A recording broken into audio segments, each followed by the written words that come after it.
Hey, good morning, good morning, good morning. It's Thursday, April 29th, 2021, and you know what that means. It's the day we've long awaited, the day we've been talking about since probably October or November of even 2020 when your team was in the shitter of the 2020 NFL season and you're already looking at the 2021 NFL mock drafts. All the Connors out there.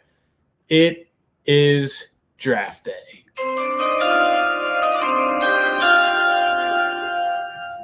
Soak it in,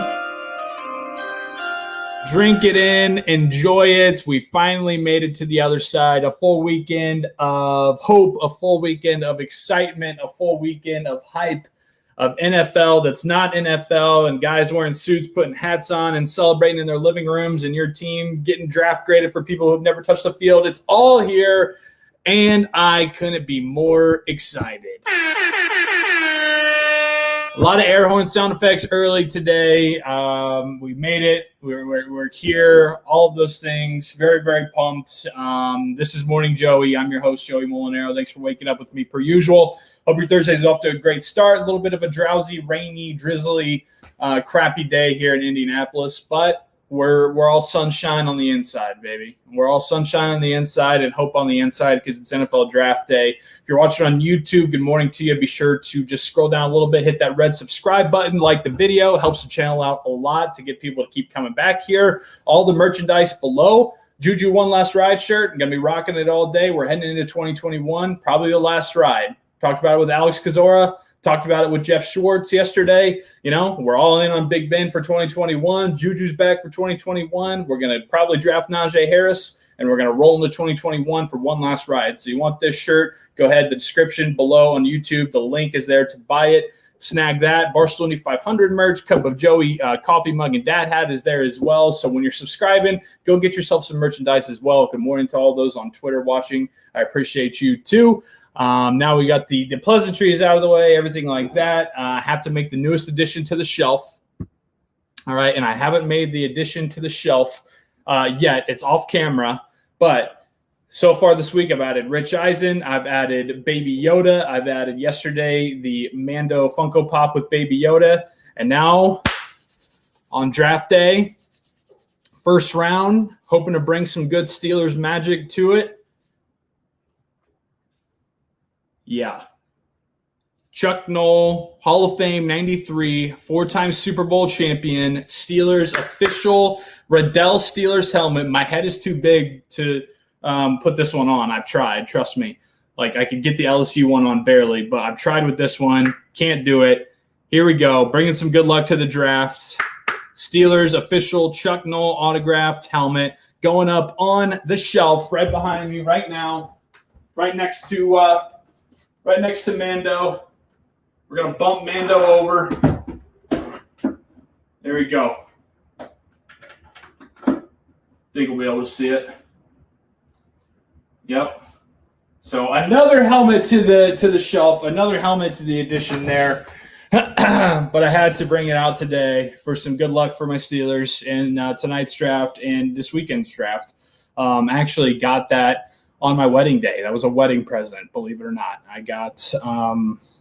I walked into the reception hall, did the whole, the wedding party enters and everybody's doing their dances. And then me and my wife walk in and we go to the main, the main table in the front. And, I do the classic, like I dip her and give her a kiss and everybody's like, ah. And then I look behind me and right at the center table where we're going to be sitting is that helmet. And the officiant actually at our wedding. The officiant at our wedding, he was the one who gifted it to us. I had no idea. He just put it there when we were outside waiting to enter the reception hall. So one of the best wedding gifts you can get right there. That and the live nude sign. Those are my two favorite wedding gifts that I got. So another addition to the shelf. The shelf is coming in really, really nicely. I'm loving it. Probably a few too many helmets, but, when you have them, you got to flaunt them, right? So I'm going to get this toilet and this paper towel out there because I know that doesn't look good. So anyways, happy draft day to you. Got a great show. Tristan Wirfs, my pal, the best right tackle in football, Super Bowl champion as a rookie with the Tampa Bay Buccaneers. He's going to stop by. I know he's in meetings right now Early ass meetings for him, but he's in meetings right now, and he's going to hop on with us and just talk about his offseason, talk about his experience getting drafted, who he wants the Bucs to draft this year, tonight and this weekend, and just kind of shoot the shit. He's a really, really fun dude. We've had him on Going Deep before a few times, and he was awesome. And we've kept in touch, and he said, "Yeah, let's do it." So he's going to hop on here whenever his meetings are finished, and can't promise an exact time, but yeah, we're gonna do that. Talk with him. Very, very excited. And then tonight, I was thinking about it last night. I was like, I'm not drinking. I haven't been drinking for over a month, so I hope that you can tell in my face. I got a little bit more of a defined chin and a defined jaw, right? So I haven't been drinking, so I didn't want to do a drinking game for it, but I was thinking about tonight the phrases that we're going to hear the most. We're going to hear, and if you have them, comment some of them, but these are the ones that I came up with right away when I was just thinking last night, thinking this morning while I was making coffee. Phrases you'll hear tonight the most, and they're not in any particular order, but that you're going to hear probably the most that you're going to hear, I would think, is a matchup nightmare. Any receiver, any tight end, could be even the running backs. I thought, any receiver that's taken, and there's probably going to be a lot, especially early. You're going to hear, guys, just a matchup nightmare. Line him up here, line him up there. Guys, a matchup nightmare. Guys, just a matchup nightmare. Nobody wants to match up with them. For defensive coordinators, he's a matchup nightmare. Defensive coordinator is going to be losing a lot of sleep over this guy. He is an absolute matchup nightmare. If we're going to rattle off Kyle Pitts and then Jamar Chase and Jalen Waddle and then Devontae Smith a few picks later, like everybody's thinking, that's going to be thrown in your face a bunch. You're going to just keep check. Matchup nightmare. Jalen Waddle, that's another one. When healthy. And you'll hear a few of these back to back. Jalen Waddle, when healthy, he's a matchup nightmare. Coming off an injury, you get that guy healthy again, a matchup nightmare. So matchup nightmare is big. When healthy for a few guys especially. Perfect fit, especially early on, especially if they go Mac Jones at number 3. I can hear Daniel Jeremiah already. Mac Jones, the way that he understands an offense, the way he goes through his progressions, his accuracy, perfect fit for a Kyle Shanahan offense. Kyle Pitts and spread out air raid offense like Atlanta with Julio Jones when healthy, Matt Ryan slinging it. Just a perfect fit down there for Atlanta. He'll hear this one early a lot too. Face of your franchise.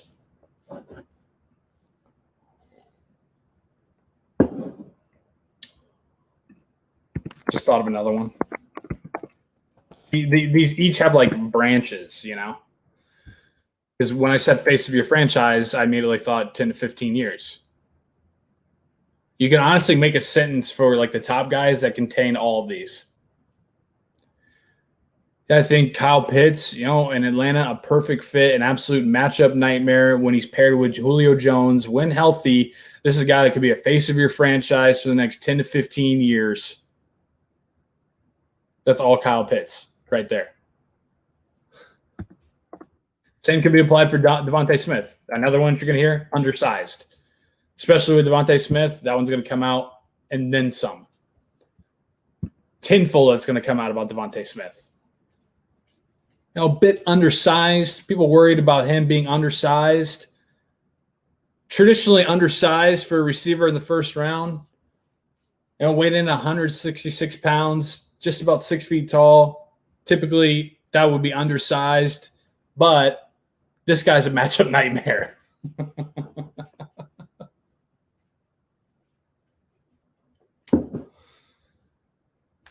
Really, the next two are going to be, you're going to hear this within the first half hour of the draft. Can make any throw off platform. When I kept watching Zach Wilson, I just kept saying to myself, this is a guy that can make any throw. You look at what he does. He do it off platform. He can do it on time. He can hit the throws to the sideline. He can make any throw in the NFL, and he can do it off platform. He's a little unique in the fact that he went to BYU, and we didn't really talk about him until January of this year. But this is a guy that can be a face of your franchise for the next 10 to 15 years, a perfect fit in New York. It's just like an ad lib that they put together, Yep. Catch radius for Kyle Pitts, Jamar Chase back to back. That's going to come out big time. Jamar Chase is an absolute perfect fit with Joe Burrow. You think of a guy that is unique, that is athletic, that has a catch radius that is beyond anything we've seen before. Perfect fit and an absolute matchup nightmare in Cincinnati.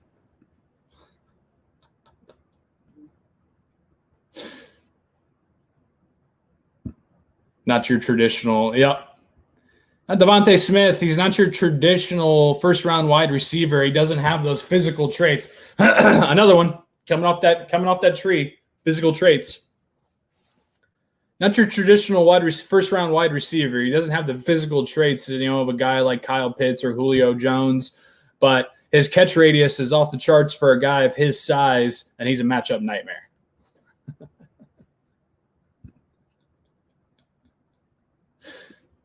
Cerebral player, yeah. Mac Jones, that's all you're going to hear. Nobody ever says cerebral until draft night.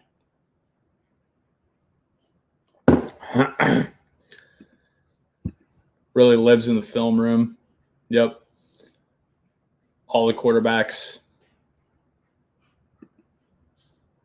Great instincts. Will's nailing them. That's all for offensive linemen and for that's a big linebacker one and defensive back. That'll definitely be brought up when Patrick Surtain goes off the board. Patrick Surtain, he's a guy that just has great instincts. He's a ball hawk.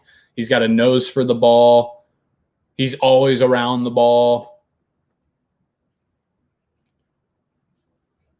He's a guy that offensive coordinators lose sleep over.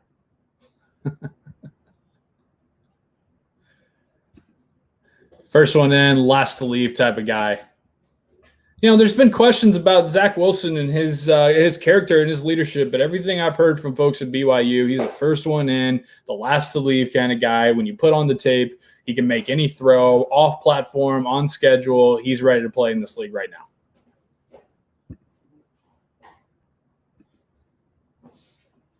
Jalen Waddle, the first thing that comes to my mind is twitchy. The guy is just first step. That's just out of this world. Super twitchy athlete, real cerebral in the film room, absolute matchup nightmare with a catch radius like you've never seen for a guy who's traditionally undersized. Jalen Waddle is going to be making defensive coordinators lose a lot of sleep. Nobody's losing more sleep than people on the defensive coordinators on draft night. The first 9 picks tonight, the defensive coordinators are just going to be like, give me my melatonin.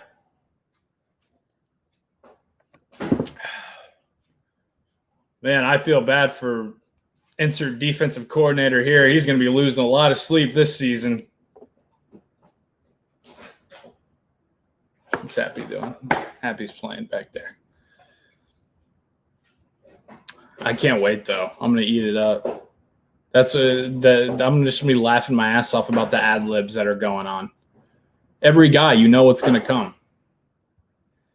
Yeah, no questions here. Trevor Lawrence has been the number one pick for the last 2 years. Absolute perfect fit to turn over a franchise like Jacksonville. He's going to be the face of your franchise for the next 10 to 15 years. He can make any throw, especially off platform. He's athletic, but not he's not too fast, but he's athletic enough to get the job done. A little unique in the way that he's got long hair and got paid in Bitcoin. But face your franchise for the next 10, 15 years. Never want to be the first guy that's a bit of a reach, you know? DJ, what'd you think here as the New York Giants take blank? Yeah, Rich, a bit of a reach when I first look at it, but then I throw on the tape and I see a guy who, even though he's undersized, it can be a matchup nightmare. It reminds me a lot of blank. Yep. This player really reminds me of blank. Somebody who's like a Hall of Famer. Freak athlete that's gonna, top 5 pick for a few of the guys, really. I can't wait, though. Can't wait. New addition to the shelf. Like I said yesterday, if there's anything you guys want to see on the shelf, go ahead and toss it my way, and I'll put it up there. Just let me know. Get in contact with me. From Chris, just a great story. Really excited for this kid. He's a hard worker. First guy in, last guy out. Yeah. Chris, hey. Just a great story, This guy, dealt with tragedy. His parents both died in a skydiving accident, and then his grandparents died in a car wreck on the way to get him from the babysitter because his parents died. So just a really great story of overcoming tragedy. He's the first guy in, last guy out. Yeah, Moneyball. Guys, we're just talking. And we're still talking this same good face bullshit. I love that scene. The ball just jumps off his bat, He's a real 5-tool player, good-looking kid. It's like we're selling jeans to Fabio. Who? Boy, all that sounds like fortune cookie talk to me, Billy. No, that's just logic. It's one of my favorite movies, man. I got a lot of heat last week because people asked me, which do I prefer, Moneyball or Major League? And I said Moneyball in a blowout, and everybody was like, whoa, wrong take here. I love when people say that like it's not just my opinion, like what I prefer. Wrong take. It's not a take, numbnuts. It's what I prefer. You asked me the question. So I said Moneyball in a blowout, and people were like losing their mind. And I'm like, look, I enjoy the movie Major League. It's, it's funny, it's quirky, it's got classic lines that movie quote guy says, just a bit outside. It's good on all those fronts, but it's not Moneyball. Like Moneyball, I think Moneyball won an Academy Award. Like Moneyball is a legitimate top movie. And that's not anything against Major League. I enjoy Major League too. But you put them side by side, Moneyball wins.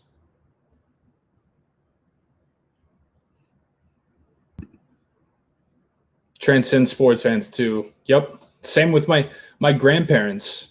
They hate sport. My grandpa likes to put on the Westchester Dog Show on Thanksgiving Day because he doesn't give a shit about football, but he loved Moneyball. So I'm with you. Thanks, Cole. Thanks for waking up with me, man. This is great. Seeing some new names in here, some new faces, some new people commenting. I appreciate you guys. Be sure to subscribe if you're here. That's all I ask. Go down, hit that red subscribe button, like the video. We'll keep doing this thing, man. We've been going for almost 2 months now. Enjoy it every single day. Just putting on a fun, good show. Today's NFL draft week, like I said. I just got a text from Stephen Shea.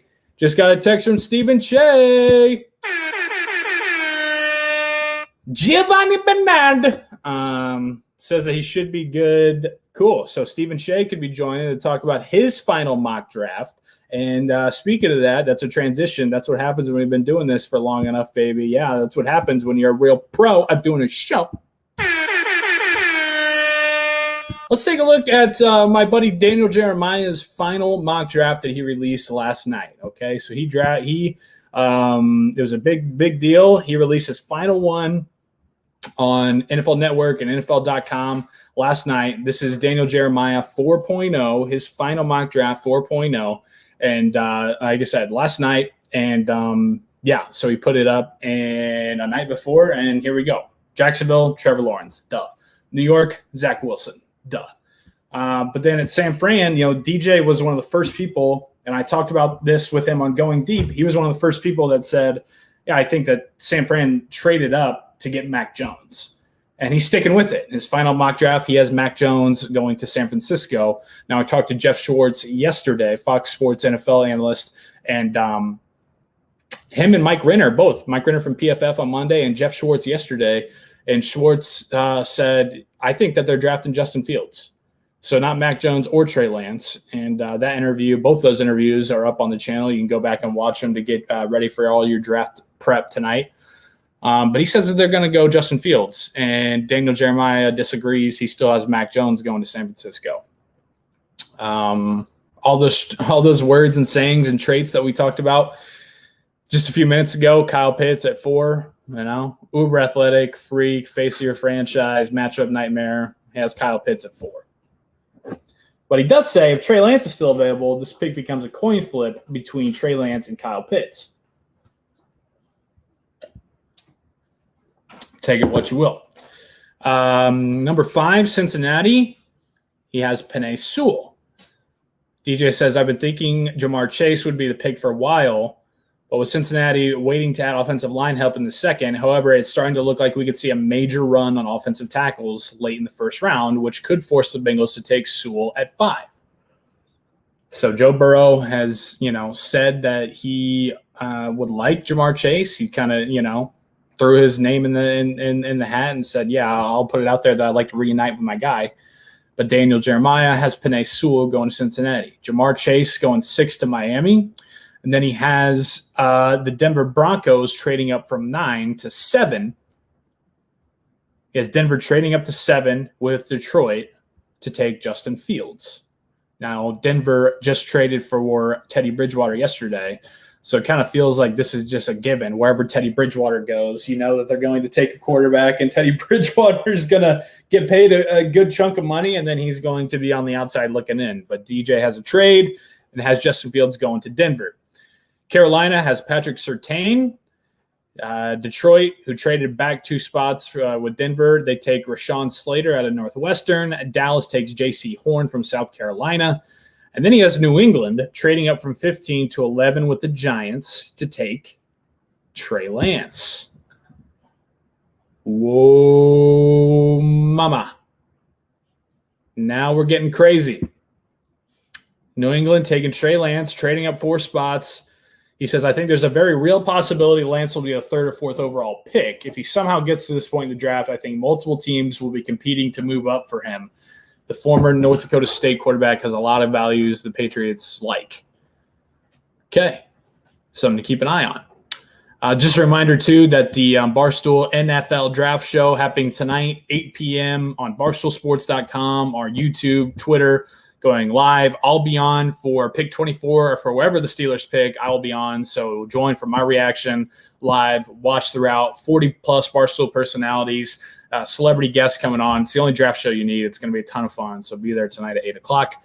Then he has Philadelphia taking Devontae Smith. Man, Philly's had a run at wide receivers here in the last few years. It feels like they have to eventually hit on one of them, right? J.J. Arcega-Whiteside, Jalen Reagor, and they stick wide receiver and they go Devontae Smith, so they pair him back up with Jalen Hurts.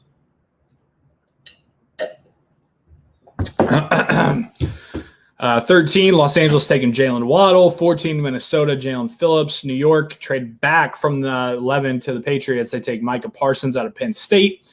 Arizona at 16, Zaven Collins. Las Vegas at 17, Elijah Vera Tucker out of USC. Miami's second pick at pick 18, he hasn't taken Kwity Paye, the pass rusher from Michigan. The Bears at 20 has him taking Greg Newsome, the second out of Northwestern. I've heard some rumblings about him to Indianapolis. I've heard some rumblings about him to Pittsburgh at 24. But DJ has the Bears locking up a corner. Doesn't have the Colts trading back. Jeremiah at pick 21 has the Colts taking Joe Tryon, an edge rusher out of Washington. He says, I can see the Colts trading down before selecting an offensive lineman or pass rusher. Tryon has all the traits the team looked for in an edge defender. Okay.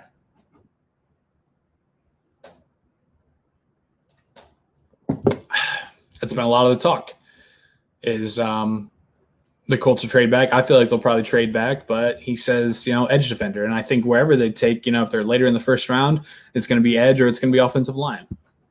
I think it's crazy seeing these mock drafts that have them going with a wide receiver.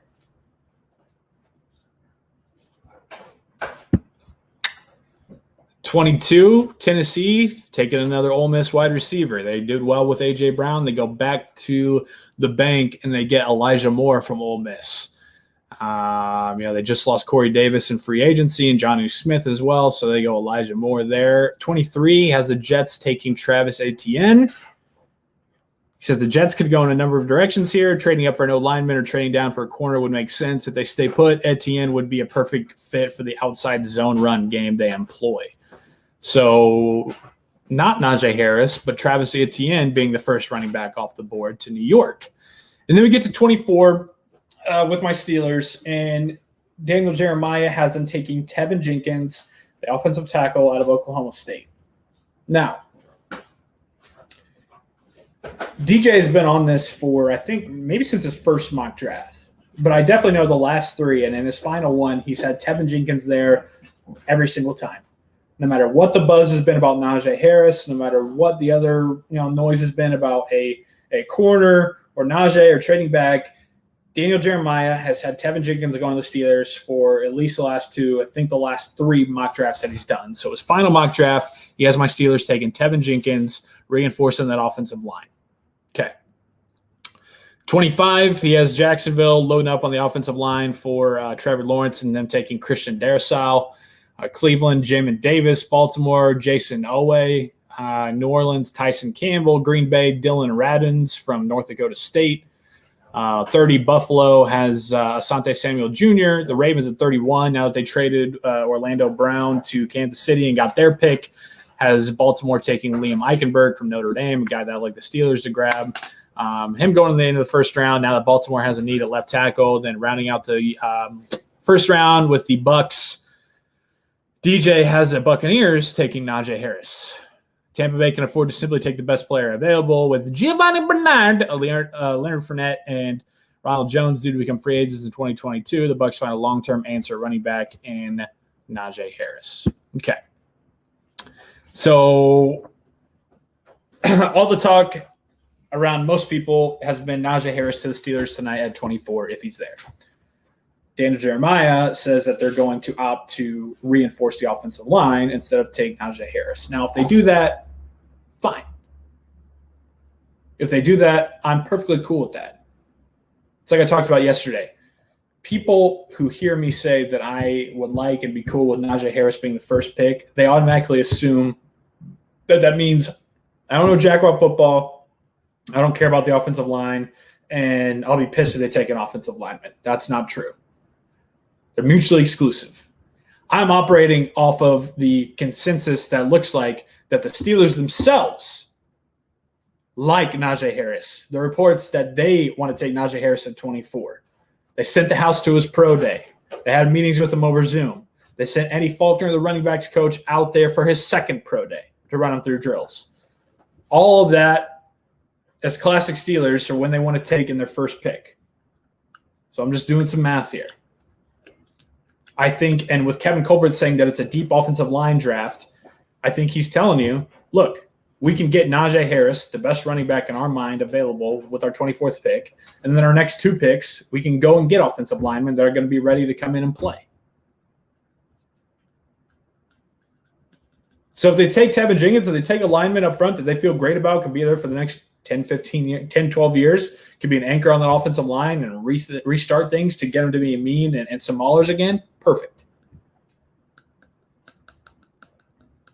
But also I'm operating realistically saying that, look, it looks like they're saying everything that the reports are saying, what the Steelers are telling us without telling us, is it very well could be Najee Harris. So I'm just accepting it, and I'm operating off of that.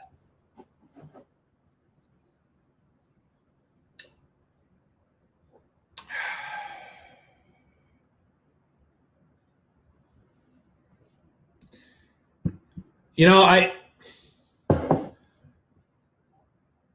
think I like Najee more for the Steelers. I love ETN as a player. I think that he is explosive and fast and can be a home run hitter, and he showed that in college, and he can, catch it out of the backfield and be like an Alvin Kamara type. But I think for what the Steelers like to do and what we're going to want to continue to do, I like Najee. I do. Now they went to Travis Etienne's pro day as well, and they talked with him as well. So if he ends up a Steeler, cool. But I lean Najee because I've talked, with the people like Daniel Jeremiah, Matt Miller from ESPN that I've talked to, who watch way more film than I do and are way smarter than I am when it comes to football. They tend to lean Najee as well. So I like Najee. So that's Daniel Jeremiah's final mock draft. Stephen Shea, I'm refreshing here to see what his final mock draft is, if he's put it up yet, and it doesn't look like he has. But maybe he'll come on here in the next 10 or 15 minutes and we can talk about it. Still waiting on Tristan Wirfs from the Bucs. He's supposed to be hopping on as well.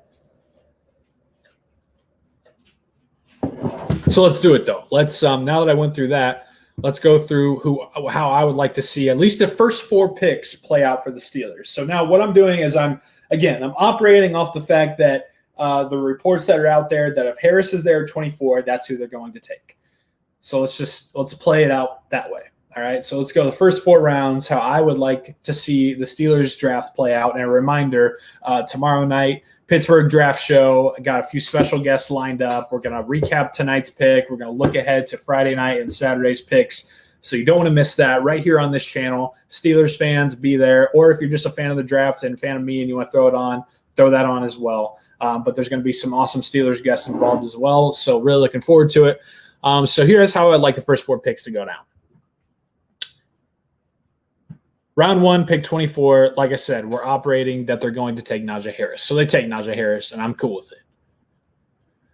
Round 2, pick 55.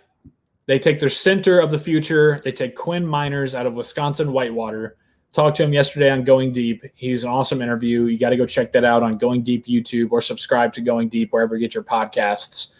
He's kind of the darling of the draft. He didn't play because D3 didn't play in 2020, but he dominated the Senior Bowl in January.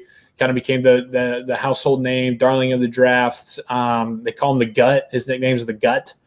So I feel like that's just perfect Pittsburgh. So in the first 2 picks, you get your runner of the future, you get your anchor on the line in the center of the future with Quinn Miners. Then the 3rd round, 87 overall, you go Spencer Brown out of Northern Iowa, a tackle.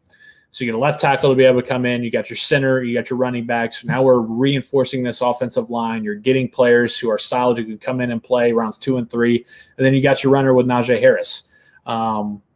Would also be cool with Jabril Cox in round 3 if he's there. Jabril Cox transferred from North Dakota State, went to LSU last year. The dude is just like rangy. He's athletic. All the bullshit, that I've been making fun of these guys talking about, but he's a linebacker that can play all 3 downs, stay on the field, playmaker, fast, lengthy. So I think adding him there with Devin Bush and with Vince Williams, I think that'd be big. So 3rd round, if they go Spencer Brown or if they go Jabril Cox, I'd be happy either way. And then the 4th round, pick 128, I'd like him to take Tommy Trimble out of Notre Dame. They need to reinvest in the tight end position earlier than the 5th or 6th round. Trimble is a dude. You took Chase Claypool last year in the 2nd round, so you got some Notre Dame ties there. But Tommy Tremble can block. Tommy Tremble's athletic, could be a steal in the 4th round. So if they could get those 4 picks like that, Najee Harris in the 1st round, Quinn Miners in the 2nd, Spencer Brown or Jabril Cox in the 3rd, and then Tommy Tremble in the 4th. 5th, 6th, 7th is just like kind of whatever you get depth if you get somebody nice. But in those first 4 rounds, if they can work out that way, your boy's good to go.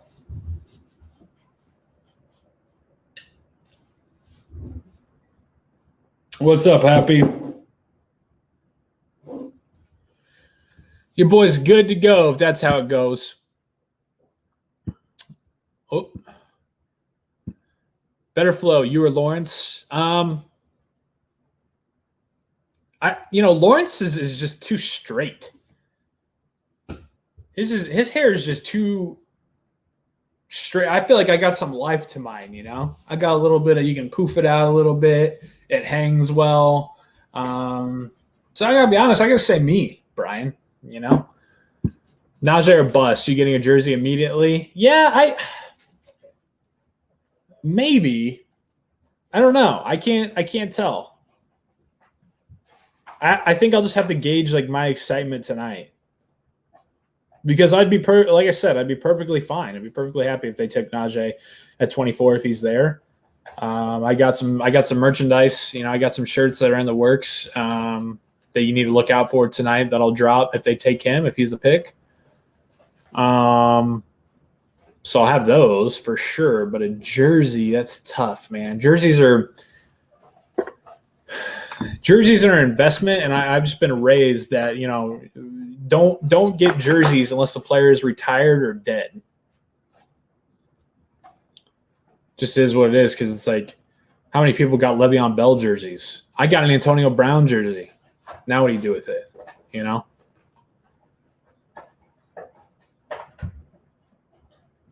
Maybe if they get a lineman, I will. I don't have any lineman jerseys. I always wanted to get a DeCastro or a Pouncey. Maybe I'll get a Pouncey.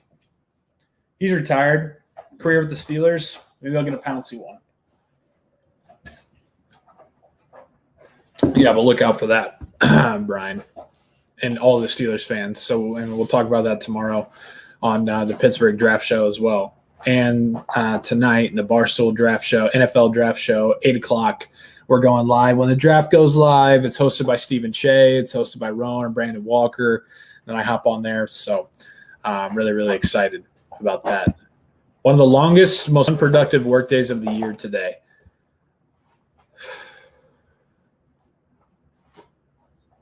Probably for a niche audience, because there's a ton of people who love the NFL and love football, but it's even more of a niche audience who love the draft the way that like I do and we do, So for those people, yeah. But I would say that, the first 2 days of March Madness, that definitely trumps any of them.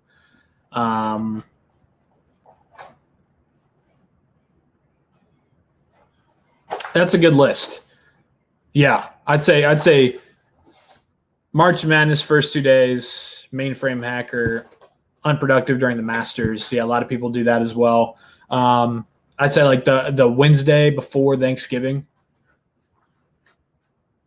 That's a real unproductive day. The day before the 4th of July, really unproductive. Any of those days where you have like an extended break or you have like a big holiday coming up right after it, where you have like half the office that's like, oh, well, I'll be out, or I'm taking a half day, or then even the people who are there just like, I'm just here, we're not really getting anything done. Those are really unproductive. But it's a productive day for me for the draft, man. I gotta have my shit ready to go. I gotta be pumping stuff out. Peter, baseball opening day. Huh. My dog's over here eating a paper towel roll.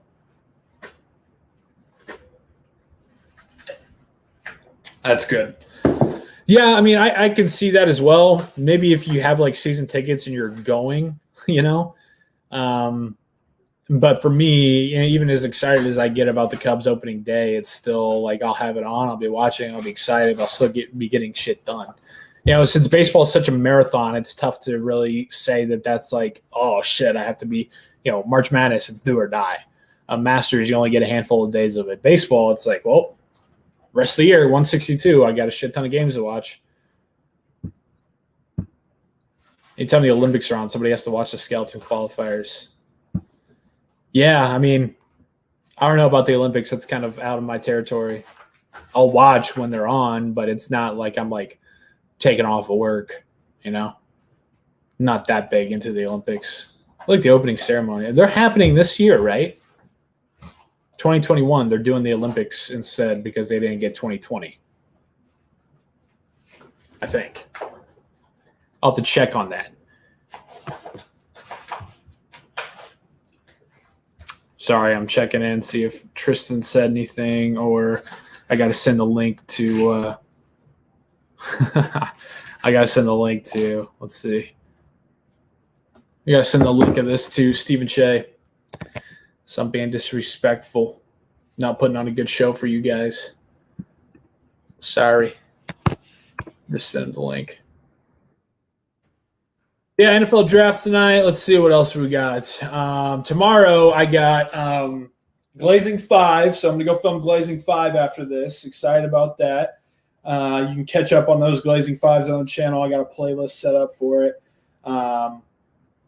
Let's see. Last week I was at Stan's in Chicago. I went to Mary Lou in Lafayette. Really, really good. And I'm going to hit somewhere in Indy again today. So I'm going to go film Glazing 5. We'll have that tomorrow.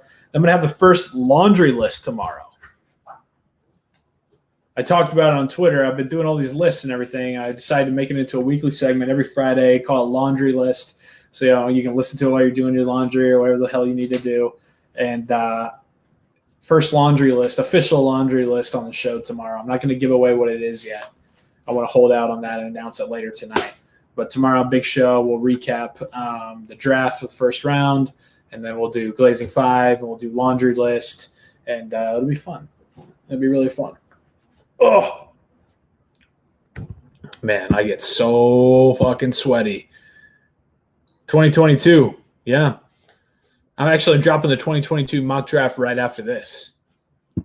I'm actually dropping the 2023 way too early mock draft right after this. I've been on the 2022 mock draft for a while. Yeah, I've been on the 2022 mock draft since the Steelers took Devin Bush in 2019. So I'm working years ahead. I'm working on Arch Manning's draft. Any NFL player that has a kid or any bloodlines that are playing football right now, they just make it into my 2028 mock drafts. So, I got Arch Manning in one, and then the 2034 or 2035 one, I have Big Ben's son. And then I have Antonio Brown's couple of kids in there. So I'm working way ahead. I'm working way ahead on all you guys. That is what's funny, Jake, though, is that there are people like Matt Miller, for sure. For sure that Matt Miller is already prepared to drop a 2022 mock draft. He probably already has. At least his top 300 big board for 2022. I don't know how they do it, man. I don't even know who these college kids are until November, December. But that's going to be ready. And after – I'd like to take a poll. I might do it on Twitter. After your team picks, wherever they pick in the first round tonight, that you'll be searching a 2022 mock draft. And that's okay. I do it as well. Just accept it. It's too interesting not to at least take a look. One, you get to see where they think that your team is going to finish next year. But then two, get yourself familiarized with the new names that are going to be coming out next year. So at in November and December, when your team's already out of it, you can be like, oh yeah, that kid from Arizona State, I like him a lot. I was reading up on him last April. Interested to see what he runs in the 40.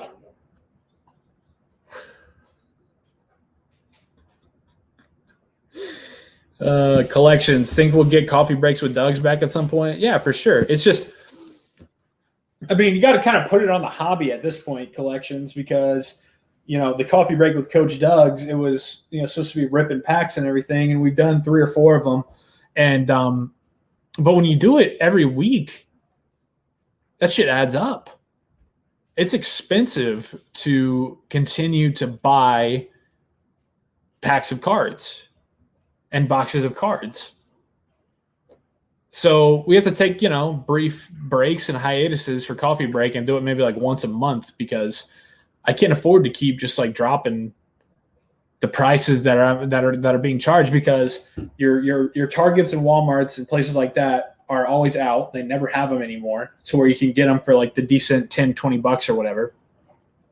And then you go to like a local card shop and the guy's like, yeah, that'll be $120 for a box of like 80 cards or whatever. I'm like, I can't keep doing that. So those will be back at some point for sure. I love the segment. I love Doug's. I love ripping cards and talking about them. It's a great hobby, but I can't just every week keep dropping $80 on cards. That's not wise budget wise, got to take care of that. So yeah, it'll be back for sure. What up, Cameron? Thanks for waking up with me, man. Still waiting on Stephen Shea and Tristan. Maybe we'll get them both at the same time. Tristan dropped a Giovanni Bernard when he was out. Somebody asked him to do it, and so I want to ask him about that as well. Ray, Mel Kiper impression? I did one the other day. Me and Polizzi, we did a sketch about Mel Kiper being a dating expert, and so he was running through dating profiles like they'd be draft profiles. So you can go check those out on my socials, on my Instagram. It's my latest video. I don't have it in me. I don't have it in me this morning. See, that's the Caliendo version, Fish Nasty. That's Caliendo's impression of Kiper. I don't do Todd because that's Caliendo's. Draft days today. Hope the Steelers get Najee Harris. All right, we got a Najee Harris dude in here. I'm cool with it.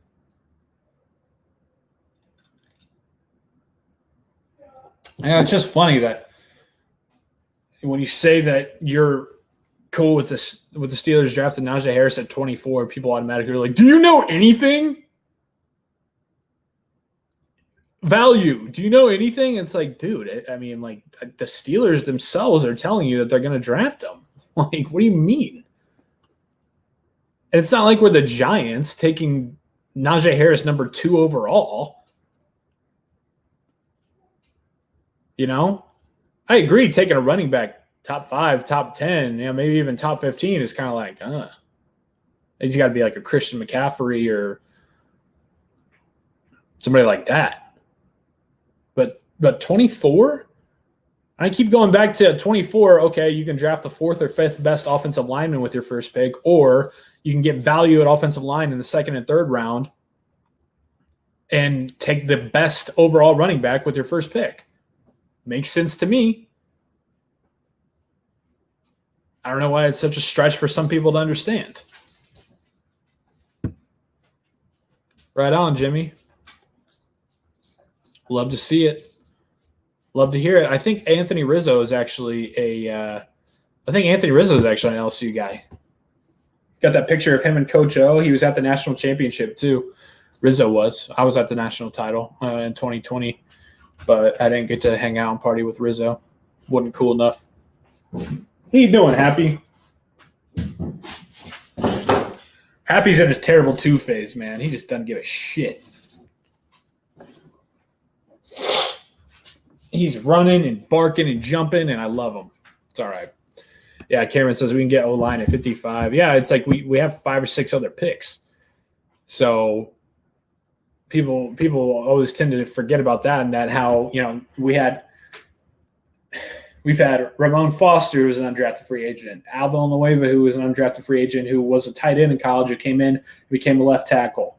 Kevin Dotson is a 4th-round pick. Marcus Gilbert wasn't a 1st-round pick when we had him. So, I mean, there's been plenty of instances besides David DeCastro and Marquise Pouncey, where we've gone outside the first round and turned into some really, really good offensive linemen. That doesn't happen as often for the Steelers when you don't take a running back high. James Conner, a 3rd round, 4th round, I think. Anthony McFarland, same thing. It's just guys, and it's nothing against them. They're just guys. Yeah, I did see Rizzo pitch last night. It's like I get it, it's fun and everything, but after a while, it's like, all right, I don't want to see that often. I don't want it thrown in my face about Rizzo's pitching, because then that just means that we're getting our ass kicked.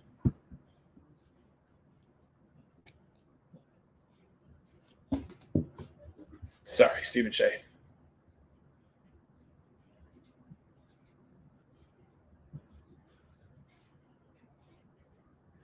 But I did just get Tristan, so sorry, I got a lot going on, and that's the thing. That's the thing with the Cubs, dude. That's the thing with the Cubs is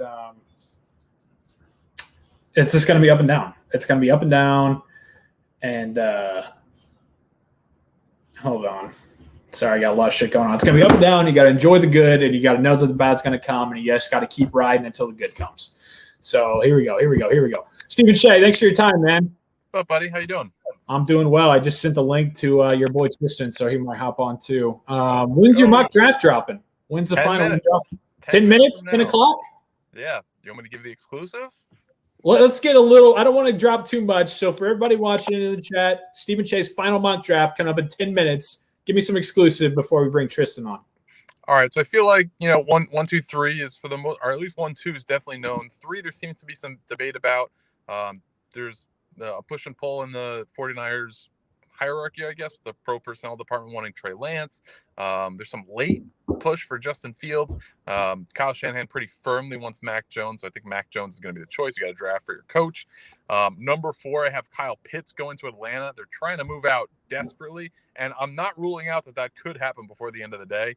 But I have them sticking at 4 with a rookie GM. Arthur Smith used to coach tight ends with the Titans. So I think that this is a pretty natural fit to run a 2 tight end offense with Hayden Hurst and Kyle Pitts.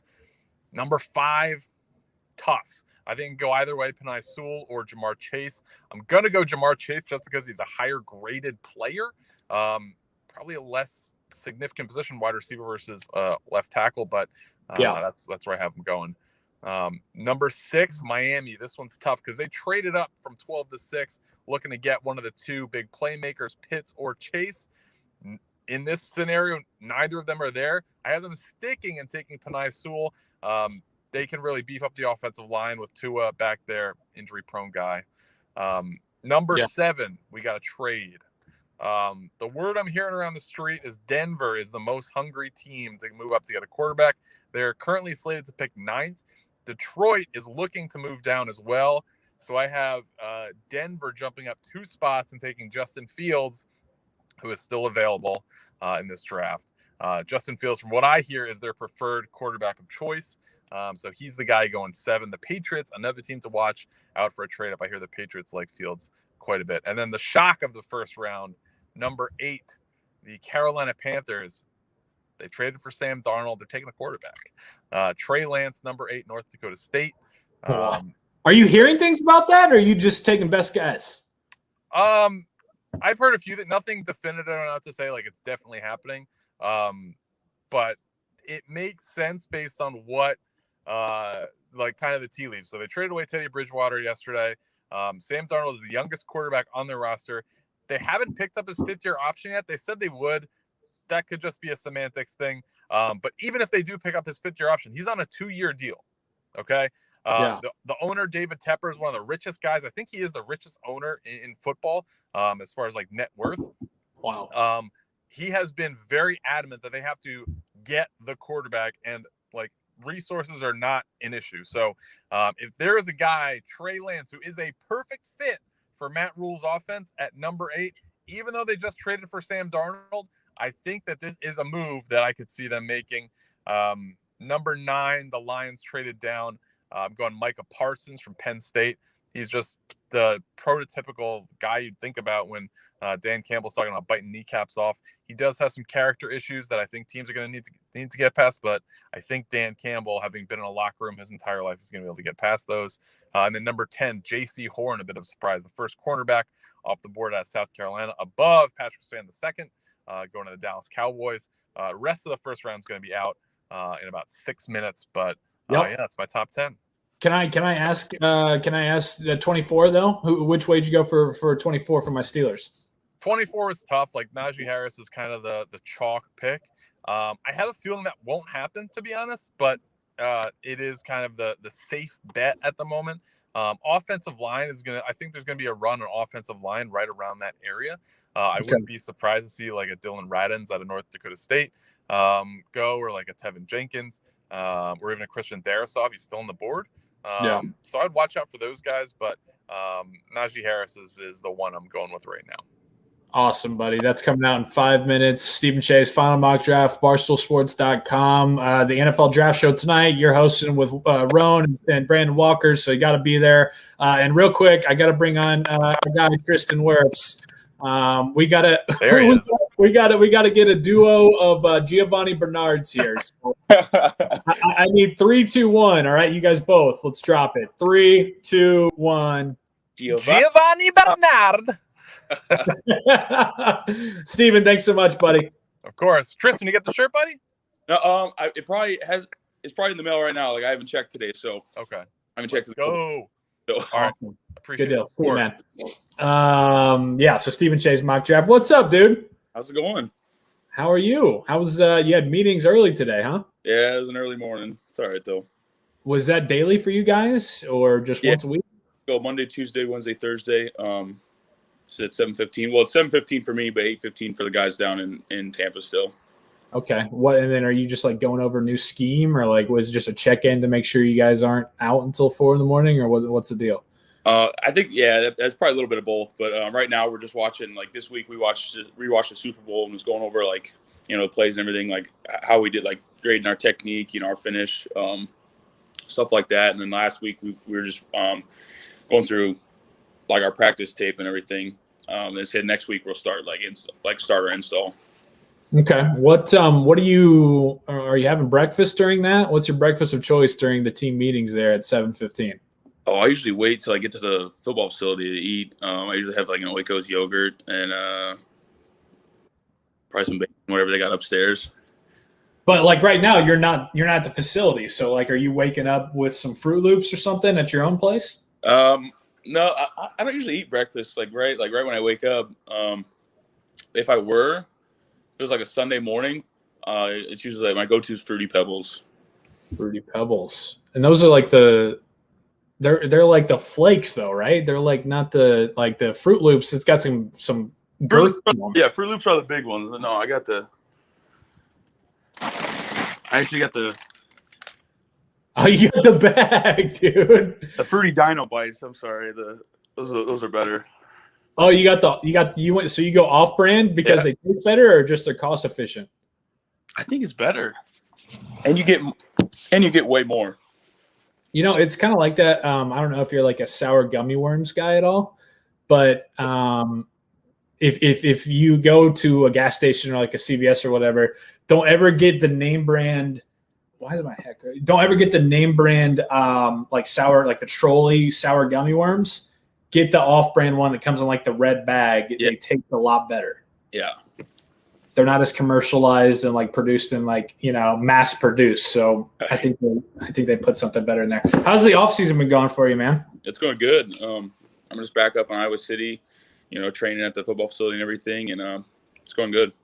Did you think that you were going to go viral with your what was that, hang cleans or whatever? What was that video that you sent out that went fucking super viral? Yeah, I was hang cleaning, and I didn't think it was going to go like blow up like that again, because like I did more weight. It was like I think it was like my junior year of college. I did the 450 when we were maxing out, but I was just it felt good to get back into cleaning everything, because we don't clean with the Bucs. Being back here and like doing like the stuff I did at Iowa was nice. And I was like, oh, I'll send it out there just to, because like nowadays it's like people don't think you're like working out unless you post stuff. So I was like, I hadn't posted something in a while. So I was like, I'll tweet it out there. So you feel the pressure about that? Like, if you go a week or two, you're like, man, I got to get something up, or else, my Instagram DMs are going to be filled with a bunch of dudes saying, why am I not working? I don't necessarily I don't really feel I don't really care about that. I think the last post I have on Instagram was from February. It was 2 days after the Super Bowl, I think, and I haven't posted since then. But I don't know. You see all these other guys posting stuff. I was like, I probably better throw something out there. Do you ever laugh at people? Sometimes I feel like workouts that people do are kind of nonsensical. Are there ever videos that you see where you're like, what the fuck are you doing? I was just having a I think I was talking to one of my buddies just about I don't know. There's some stuff out there that doesn't if you're gonna lift, you can lift at Iowa we do we bench, squat, hang clean, just do we train hard, and we're not doing we're not doing fancy stuff. But yeah, some of the stuff you see out there is kind of crazy. Yeah, I mean, take it from you guys. If anybody wants to know how to get huge, just watch Iowa do what you guys do, because you lift trees and fucking throw hay and all that kind of shit. You're very old school. Yeah. Are you? So you did put that out there about you on that Rocky IV style training. Is that something you're adding in the arsenal, or were you just out in the woods and were like, yeah, I'll pick up this tree? So that was a thing with Carhartt. We were doing a shoot, and it was funny because they had a plan for me to do all this stuff, and there's another guy there, and he cut down the tree with a chainsaw, and they wanted me to go pick it up, or they asked me if I could. I think they just meant pick up one end of it or something. And so I started getting underneath it to put it up on my shoulders. They're like, what are you? They're like, whoa, what are you doing? I was like, I don't know. You guys asked me if I could pick it up. I was like, I'm gonna see. And they're like, oh, they're like, we just meant one side of it. And they're like, keep going. And I picked it up, and it wasn't too bad. When can we expect to see that Carhartt ad out there? September. Okay, so it's going for football season. Nice. Yeah. Have you talked with TB12 at all recently? Had contact with him? Not really. He got on we had a team Zoom call. He was on there talking. But I haven't talked to him personally. So you're even after protecting him for a year and winning the Super Bowl, you don't have just the text status with Tom Brady, huh? No, I don't have his number. Yeah. Is that typical for the rest of the team? Does he only have it? Does Gronk only have it, or I don't know. I remember because during the season he would just message me on Instagram or something. But it's all right with me. Yeah, I think all my buddies thought that was funny too, that I don't have his phone number. Everyone's because they'd all ask me for it. They're like, give me Tom's number. I was like, I don't have it, and they all thought I was lying. I was like, I swear. He's so high up that you have to go through different people to get to contact him, even though you protect him on the field every single snap. Who are you going to watch the draft at all tonight and this weekend, or do you not really care? Well, yeah, I'll watch it. I got a bunch of my the guys that I played with at Iowa who are, looking to hear their name called. So I want to, see where they go, and it's an exciting moment for them. Yeah, that's true. Do you have any Iowa guys that you're kind of pushing Jason Light for, getting in his ear to try to bring him down to Tampa? Oh, I mean, shoot, any one of them. We're at 32nd pick. I think we got six guys. I'm trying to think of who I've been training with. Yeah, I think there's 6 of them. 2 wide receivers, two linemen, defensive end. Yeah, I don't know. We got a lot of guys looking to hear their name called. So, it's gonna be a fun couple days. When are you gonna head back down to Tampa? Just training camp? Will you be in Iowa City until then? I think so. I mean, pretty much whenever they tell us to come back or what's going on. So yeah, I'll just be here, just training and having a good time. Man, I just got a comment in the chat. It says Iowa is a cyclone state. That's the craziest thing I've ever heard. I mean, so yeah. It hasn't been a Cyclone State in 5 years. Do you guys play every year? Yeah, we didn't this past year though because of COVID. I guess like we couldn't because it's like an out of conference game, but we're in the same state. I don't know. I thought it was weird that they didn't play. Would you like obviously I don't know a lot about Iowa besides like Winchesterton, Fieldville from Mr. Deeds. Would you say Iowa State is your guys' biggest rival or Nebraska? Oh, or neither? I don't know. That's a tough one because Nebraska they're like in our conference, but Iowa State it's like that in-state rivalry. So that's a good one. I don't know which one's a bigger rivalry. I hate both of them. So, do you guys? Is there a trophy on the line for each one of them? Yeah, they're both trophy games. The Nebraska one is the Hy-Vee Heroes game, and the Cyhawk Trophy. Jake Wilcox wants to know, how do you like playing for Coach Gilbert? Oh, I love Coach Gilbert. He's the best. Is he with Tampa? Yeah, he's the tackles coach. Okay, so you have offensive line and then tackle and then guard, like each position coach outside of the position, like offensive line. We have two O-line coaches. The Coach Goodwin coaches the centers and guards, and Coach Gilbert coaches the tackles. Okay, gotcha. I hope you know that I'm still on Copenhagen Mint. So I've done Grizzly pouches, but I still have not gone back to the long stuff. You'll get there. Yeah, I don't know. Was that like 2 weeks ago you sent me that? You're like, is this better? It was the pouch. Yeah, it was Grizzly. It was Grizzly, but it was still pouches, you know? Have you ever done like the Red Man, like the leaf shit? Yeah, I did it it was like my senior year of high school. I did Red Man. It's not bad. I like raisins, so it's good. I like the taste of it. Yeah, I did it at a baseball game one time, and I threw it with like some bubble gum, and I was like, okay, this is not as crazy as what I thought that it would be. Yeah. But do you? Sorry. When you're in high school or college or even now, like I know that there's some like where I went to school is like a D2 school, and there was like you probably like Reuben Holcomb. Do you know Reuben Holcomb? No. I know the last name Holcomb. Maybe it's not his first name. Anyways, he signed with the Bucs and he went to UIndy, offensive lineman. But that's where I went. And there's just different guys like that I know that would like chew during games. Was that ever something that you did? Like football games? Yeah, like during the game, they would actually like helmet on, like on the line, and they would have a chew in. No way, I couldn't do that. I always thought that was insane too. It seems like it's hard to do. Like I feel like the pros versus cons for that just is completely outweighed. Like yeah, exactly. Like all of a sudden, like you get your bell rocked one time, if you're like pulling or something, and then like you just swallow it. I feel like that would just happen so often. Yeah, I couldn't do that. It's like even like your chin strap, it's like we'll be sitting. I don't know. I never bought it either. I don't know. Maybe they're lying to me, but people would say that like it was always offensive linemen and linebackers. I was like, you guys are fucking crazy, man. I don't want to do that. Tristan, thanks for getting up with me, man. I know that you had meetings this morning, and it's always fun to talk to you, bro. So I appreciate it, and enjoy the draft this week. And I know we'll be talking soon, man. Absolutely. All right, buddy. See ya. That's Tristan Wirfs.